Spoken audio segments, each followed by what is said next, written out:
A changing of the guard in the green and gold. Youthful promise overflows. With springtime silverware just out of reach, the boys of summer are ready to be unleashed. Can a kingdom rise to halt history in the making and reclaim their game?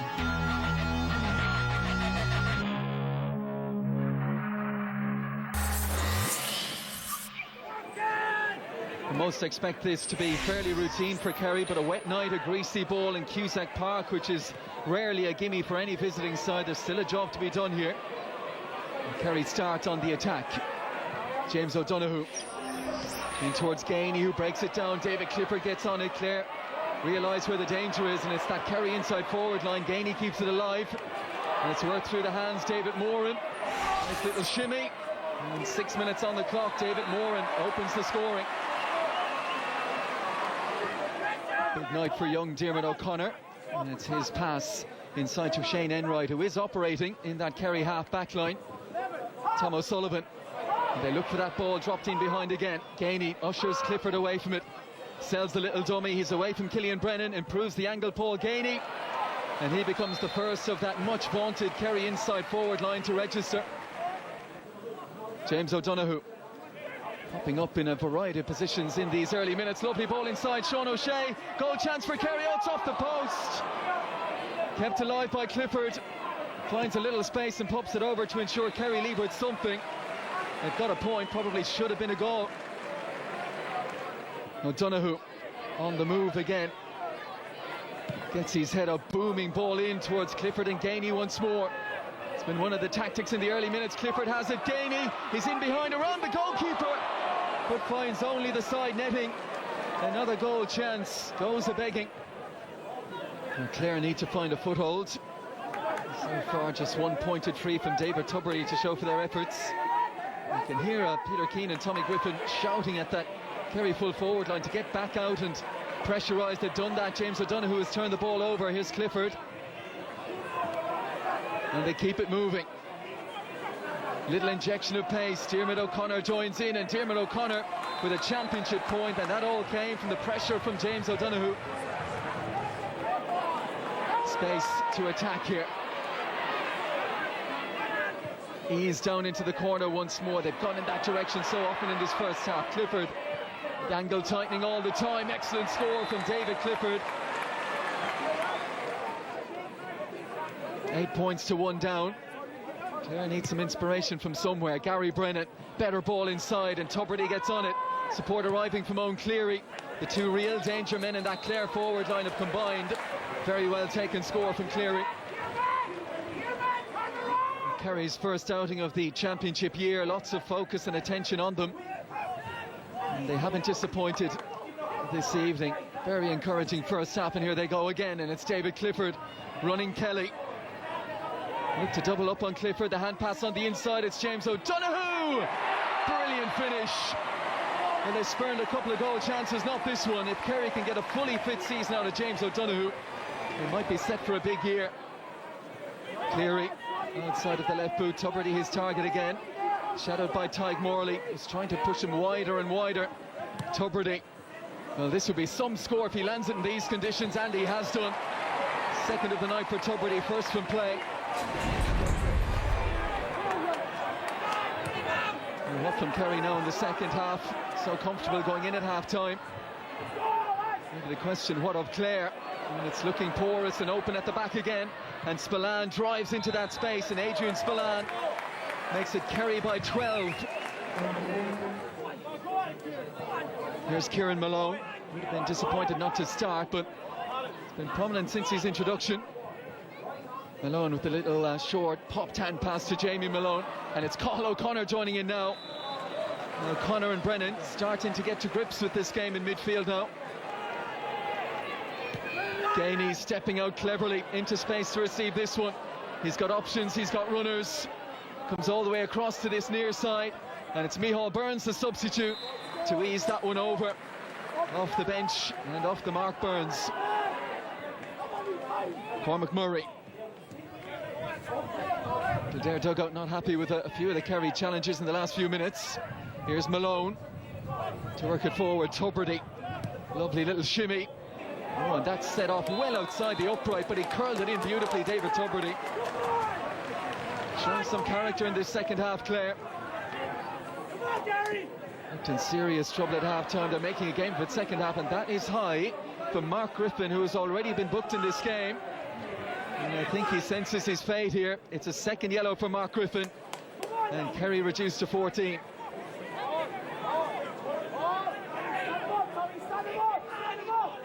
Tommy Walsh getting back goal side. Clare charging forward again. Brennan and O'Connor have had big second halves. That's Fitzgerald, gets his pass away, and Jamie Malone can pop over his second of the night. The gap down to 7. In the first half, where Kerry were in total control and looking comfortable, they've always had that buffer on the scoreboard. This second half, it's just felt a little bit uneasy for them. Being outscored down the stretch by Clare. Here's Diarmuid O'Connor. Oh, good run in behind. Jason Foley, look where he's popped up. Well, made up O'Connor's mind as to where to pass that ball with an intelligent run, Jason Foley.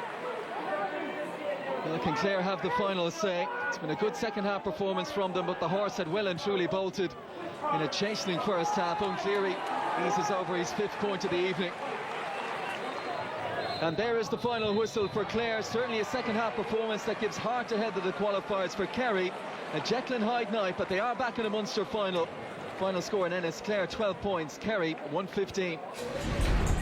They were fantastic in the second half. They ran at Kerry and they tackled and harried and got turnovers, and we were getting the turnovers in the second half where they were getting them in the first half. You know, we were giving the ball away, and they were unforced turnovers, and to win games like that you need to get everything right. I think we missed 3 goal scoring chances in that first half. We were just on the verge of opening them up and missing and whatever, and good saves.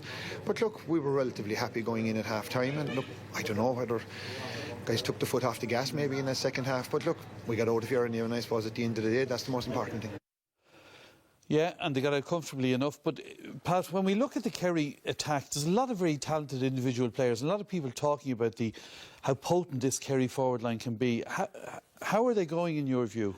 Well, not great so far. I mean, if you go through the league, half the scores in the league came from Shawnee Shea, and 80% of them were from frees. They scored in the first 7 league match rounds of the league, they scored 3 goals. Last night's performance, they got 1-5 from play at the forwards. That's 6 scores. In the second half, none of them scored from play. It was Micheál Burns. So the forwards aren't firing well.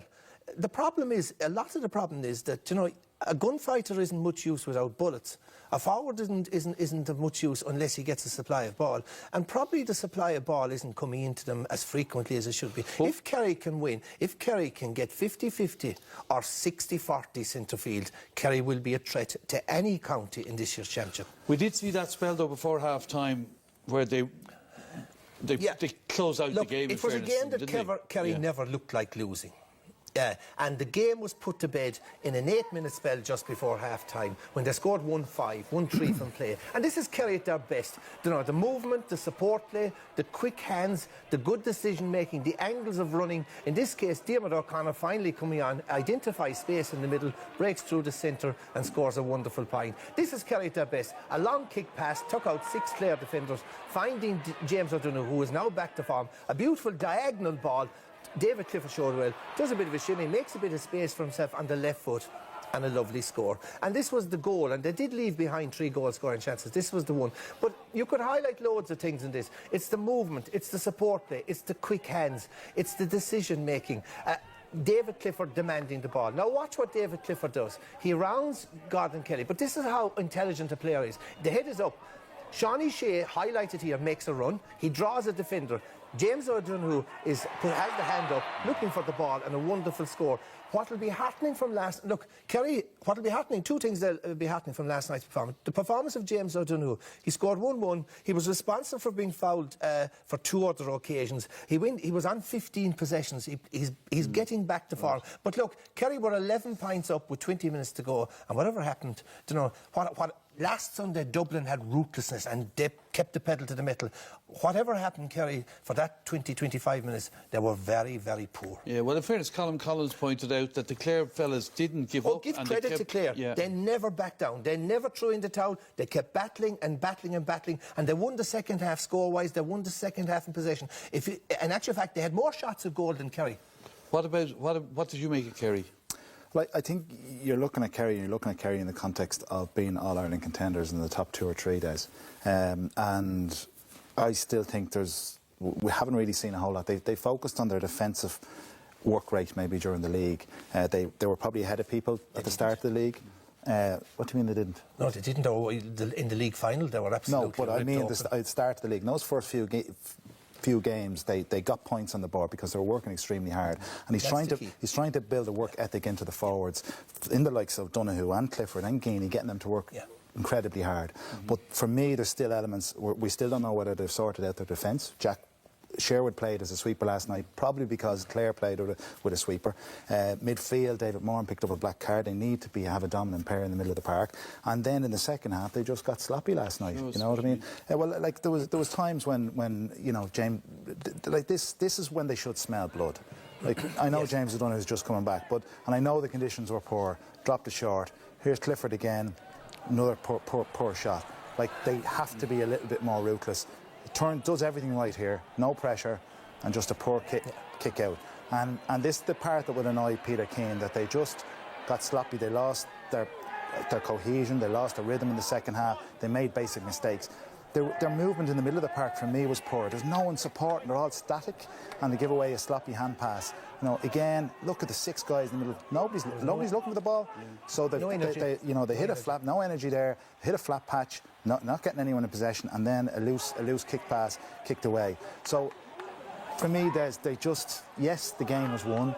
Yes, sometimes you can take your foot off the pedal. That's a natural instinct maybe in teams. And Clare upped it, and Clare didn't give up to the very end. They worked extremely hard. But I think, you know, we really, for me, they are really work in progress. Even physically, even in the tackle, they got turned over. Like, I don't know whether they're at the level of conditioning. They're young guys. So for me, they're work in progress. The Munster final will be another good test. Last year, they hammered Clare by 22 points. They hammered Cork in the Munster final. Playing front foot football, high tempo football, and then they arrived to the Super 8s, and as Paul Geaney alluded to in an interview during the week, they were leggy, they were heavy, they were unsure of what system of play they should be playing, and I think this bad performance last night is the stick that Peter Keane requires to say, right, that we have a lot of sorting out to do. The key for Kerry is if they get to the Super 8s and if they're building momentum, building confidence, then there'll be a serious threat, I can tell you. OK, and I'm sure nobody will want to go and face Clare and Ennis either in the qualifiers if that should occur. Well, the other Munster semi-final, of course, took place in Cork.